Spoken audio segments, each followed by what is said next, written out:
The Senate has set up a 7-member ad hoc committee to harmonize positions on the proposed amendments to the Electoral Act. The move followed a closed-door session on Thursday where lawmakers reviewed the findings of the Committee on Electoral Matters. The panel will distill senators' contributions into a single position before the bill goes to the formal debate. This comes after the committee report was circulated on Wednesday, giving the lawmakers time to study the legal implications of the appeal and reenactment bill. Chairman of the Senate Committee on Judiciary and Legal Matters, Adeniyi Adegbonmire, will lead the team. It has become 48 hours. It has between 48 hours and 3 days to complete its work and report back to plenary. Other members are Adamu Aliero, Aminu Tambuwal, Oshiomhole, Danjuma Goje, Nwoye, and Titus Zam. Clerk of the Senate Emmanuel Odo will serve as clerk of the committee. The Senate has adjourned plenary to Tuesday, February the 3rd. The ad hoc committee is expected to present its harmonized report on the next legislative day, paving the way for clause-by-clause considerations of the electoral reform bill. Well, being joined by my colleague, Sagir Ibrahim, who was at the Senate today. Sagir, tell us what went down. Well, good evening, Nyota. So it was a waiting game today for most of us Senate correspondents at the National Assembly, of course, because of the fact that the moment the senators came into the chambers and proceedings started, they went after, of course, the preliminaries into a closed-door session that lasted more than 3 hours and 30 minutes, of course, to deliberate upon critical conversations around the Electoral Act Amendment Bill.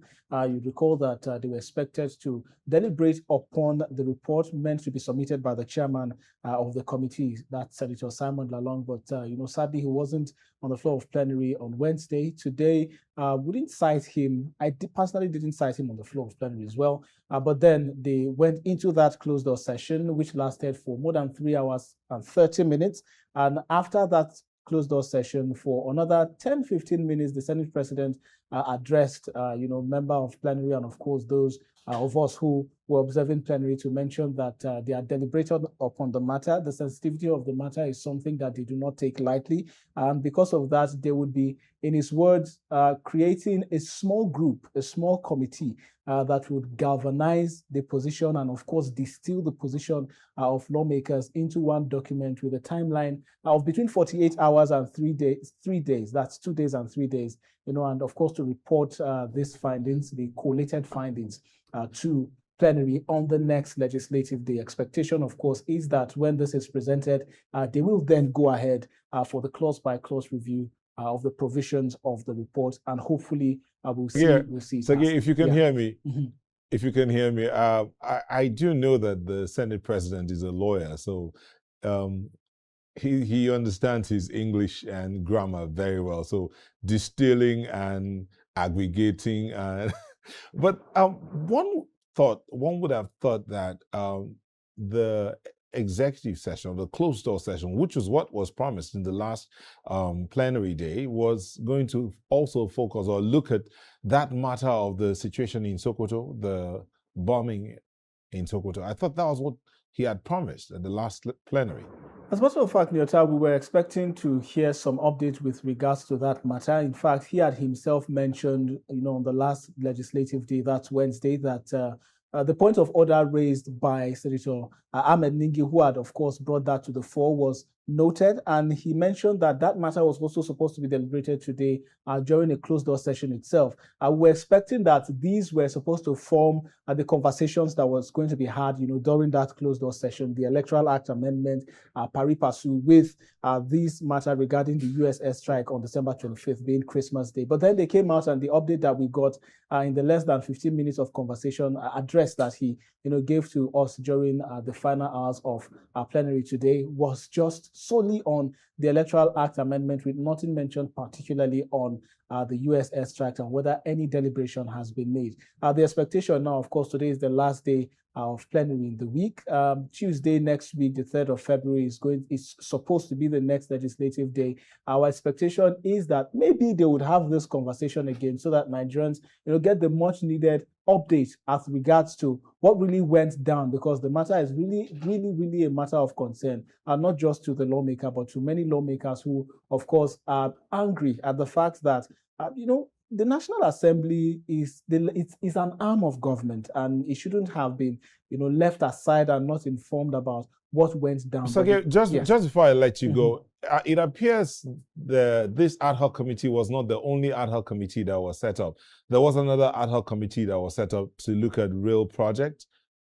Yes, indeed. That ad hoc committee was set up, of course, following another point of order raised by same lawmaker, Senator Ningi, but this time about developments, particularly around the rail line, the Kano-Kaduna rail line, and the deplorable state, of that rail line. He had complained about poor service delivery, decayed infrastructure, among many other reasons that he has stated, calling for immediate focus and investigation into a holistic investigation into Nigeria's rail architecture. And of course, Senator Oshiomhole was made the chairman of that ad hoc committee among several other members, including himself and Senator Adamu Aliero, to ensure that they bring the much needed literature and knowledge, about Nigeria's rail architecture, and of course, to bring it to a conclusive end. All right. Thank you very much, Sagir. Thank you. Pleasure. But also, we're now being joined for this particular matter of the Senate and the Electoral Act by a legal practitioner, Jide Ologun, who joins us from our studios in Lagos.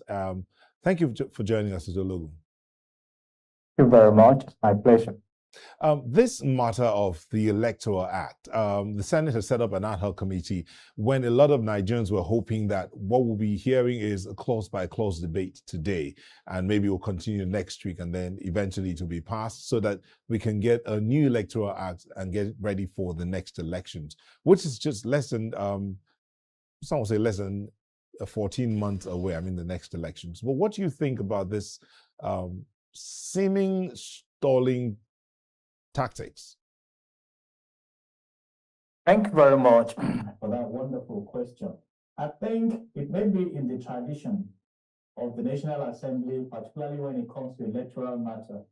You recall that the last major amendment that we had in respect of that law took many years before it saw the light of the day.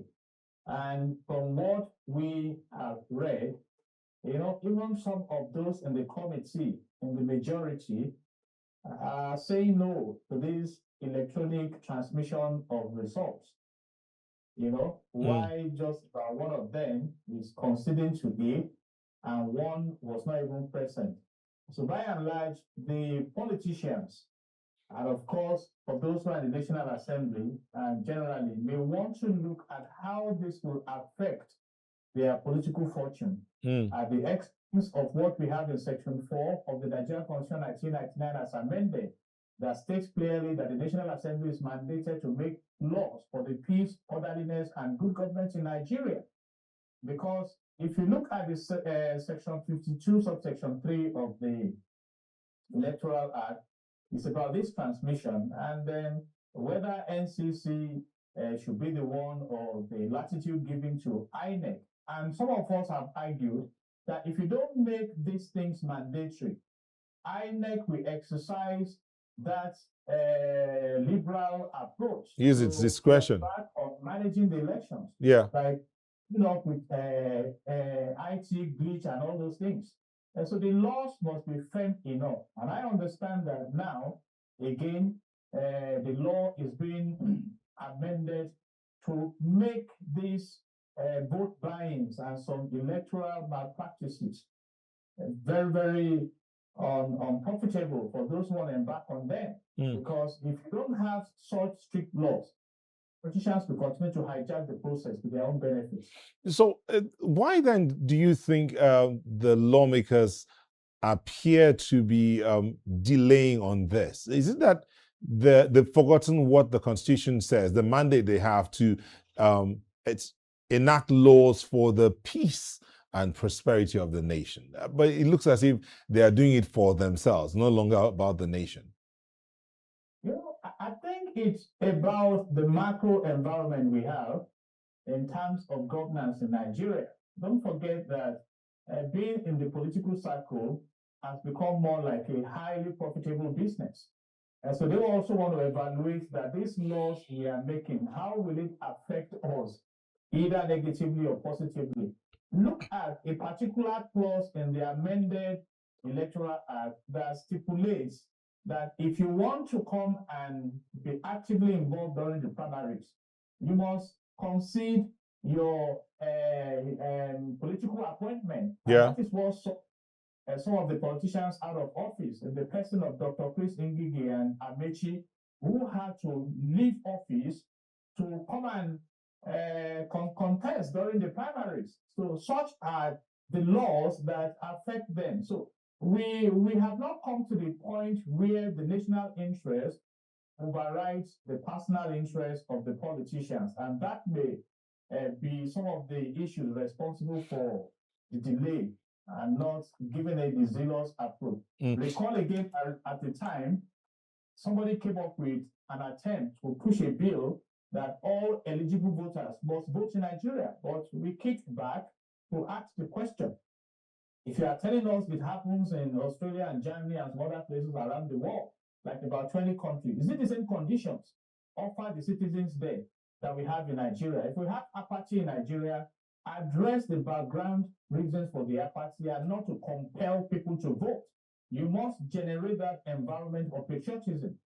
So those are the issues. I think by and large, they have to consider their career interests, because some of us perceive these political activities as career. Like some people have said that we have professional politicians and we have professional politics. You see, so if it's very important to them, they will give it the speed it deserves. But if it's not, don't forget that year 2027 is around the corner. Yeah. So they may not want to make any laws that will de-enfranchise them. So we have not come to the point where national interest is on the front burner, and that is the opinion I hold concerning this. No, Mr. Ologun, before we let you go, thinking of how to put this so that I don't get into trouble, but what do you think about enacting laws that would ensure national interest is put ahead of anything personal? Do you think our legislators will get to that point, or even begin to consider national interest, even if some will say the leadership or, well, the executive hasn't exactly given Nigeria a national vision? Do you think our legislators could consider setting something that could be described as a national vision for the country via legislation? If that is done, they will even have more peace than they have right now.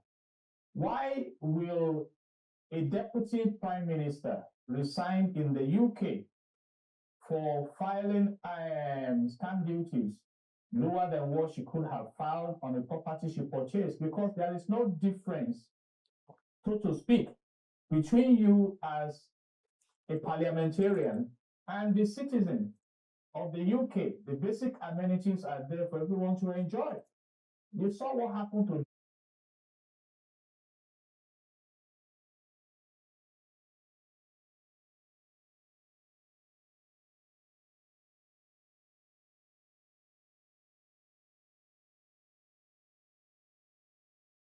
protect that interest. And if you look at Section 16 of the Nigerian Constitution 1999 as amended, it has stated it clearly that our resources should be managed in a way that we have a self-reliant economy, an economy that is dynamic and makes provision for the maximum welfare, maximum happiness of all citizens, and does not concentrate wealth in the hands of a few. So maybe when we get to that point, then we can say we have national interest.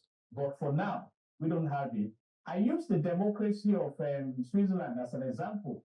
There are three basic levels: the federal level, the state level, and the canton. And on major projects, for instance, all must vote in support before that project is implemented. So if the federal votes for it, the state votes, and the canton, which is the lowest, vote against it, that project won't fly. That is why in Switzerland, for instance, you may have about 13 elections within 5 years, because the interest of the people design and form into policies that are formulated and implemented in that economy. Perhaps that is why it is a prosperous economy for majority. So we need to come to the point where governance system is directed at creating commonwealth for common good and not wealth for a few. All right. And so it's a dream we all have. But like I said, when we get to that point, even the politicians will have less stress. Can you imagine that our electoral processes are driven by performance, then who needs to be spending billions? True. Bribing people, buying votes, True. giving out substance during elections. You calm down. We have witnessed elections in the US and some parts of the world. They don't have time for all those. So I advise the politicians that national interest will help you regulate your blood pressure. If you don't put national interest first, you'll be running helter-skelter. Okay. Thank you so much. The ring of politics. Thank you so much. Mr. Jide Ologun is a legal practitioner, and he joined us from our Lagos studios. Thank you for coming in and sharing your thoughts with us. God bless Nigeria. Yeah.